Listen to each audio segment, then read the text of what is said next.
नमस्कार। एक बार फिर से आपका स्वागत है द बाड़मेर टाइम्स पर। मैं हूं आपका होस्ट और एंकर दुर्ग सिंह राजपुरोहित।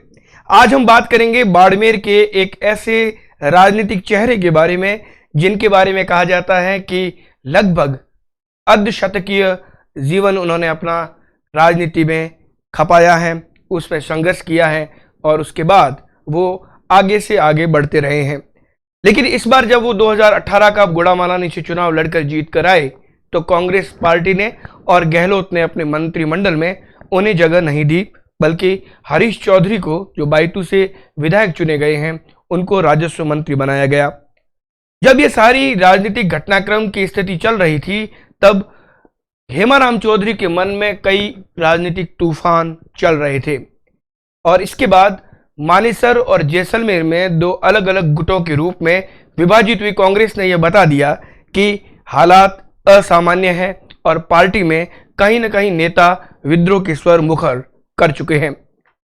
आज हम बात करेंगे हेमाराम चौधरी के बारे में। हेमाराम चौधरी पिछले 43 साल से लगभग अर्धशतकीय अपना जीवन उन्होंने राजनीति में बिताया है। वर्ष 1978 में इन्होंने वार्ड पंच का चुनाव जीता और उसके बाद उन्होंने 1978 के वार्ड पंच के चुनाव के बाद विधानसभा का रुख किया। 1980 में वे पहली बार विधायक चुने गए, फिर 85, 1998, 2003, 2008 और 2018 कुल 6 बार विधायक रहे।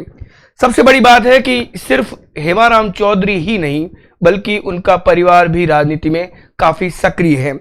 उनकी धर्मपत्नी भी लगातार कई वर्षों से सरपंच के पद पर काबिज हैं और इतनी आस्था लोगों की इस परिवार के बारे में है कि वो निर्विरोध उनको सरपंच बनाने में भी कभी यहाँ पर चूकते नहीं, क्योंकि उन्हें पता है कि हेमाराम चौधरी राजनीतिक रूप से एक विशालकाय व्यक्ति है, एक ऐसा राजनीतिक वटवृक्ष है जिसकी शरण में पिछले 43 वर्षों में कई राजनेता पनपे और आगे भी बढ़े हैं।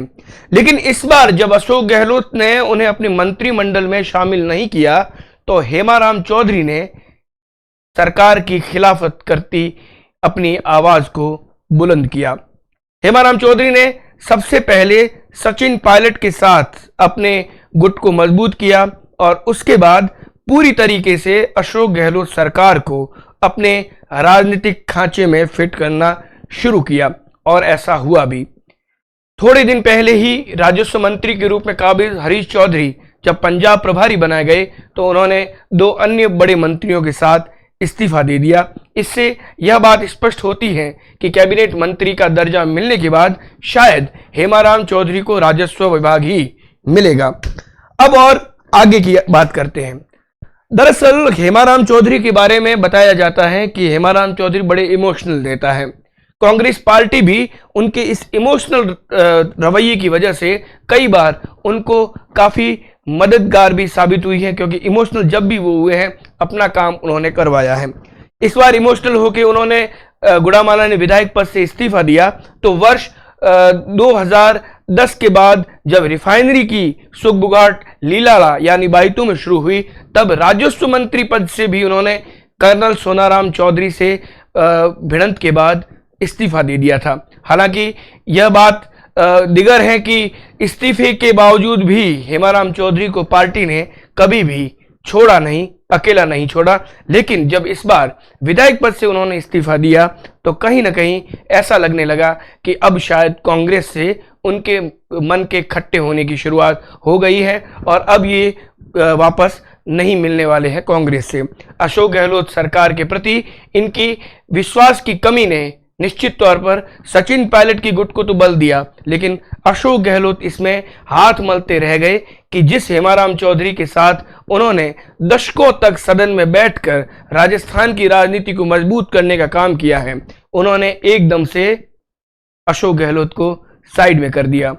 अब सारी की सारी राजनीतिक स्थितियां जब सामान्य होने की स्थिति में है, कैबिनेट मंत्री किन किन को बनाया जाना है वो सब अब जब सामने आने वाला है तो हेमाराम चौधरी भी अब सचिन पायलट के गुण गाते नजर आते हैं।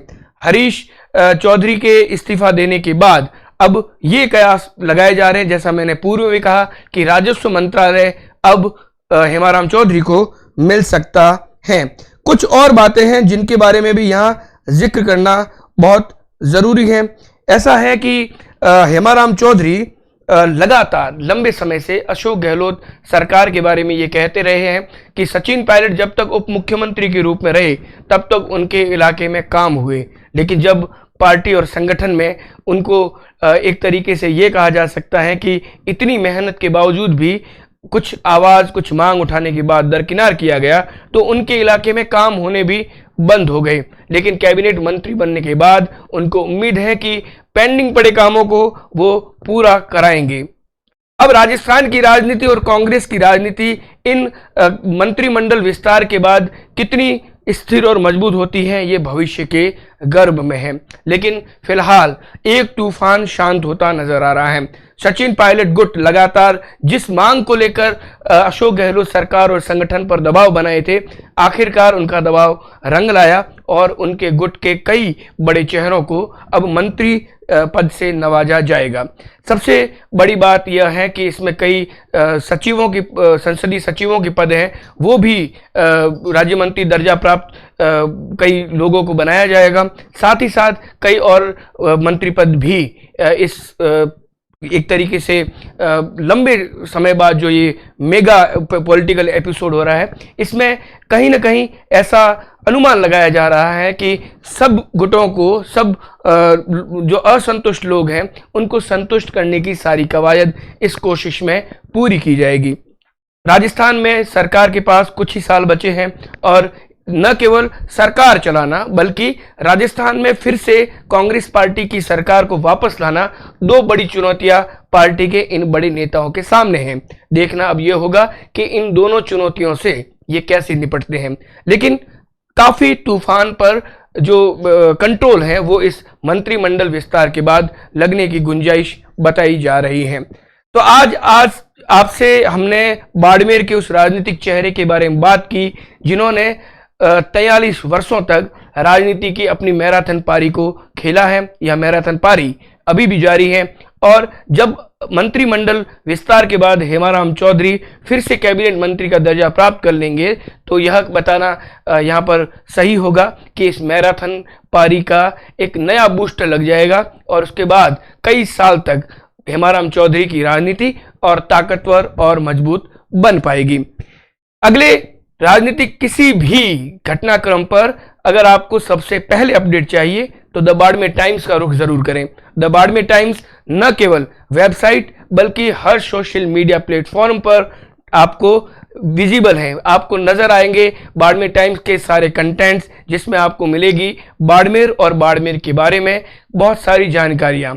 और अगर बाड़मेर का नाम राजधानी में भी गूंजा है और राजधानी में भी अगर बाड़मेर के नाम पर चर्चाएं हुई हैं तो बाड़मेर टाइम्स इसको आप तक जरूर पहुंचाएगा। फिलहाल मुझे अपनी टीम के साथ दीजिए इजाजत। नमस्कार।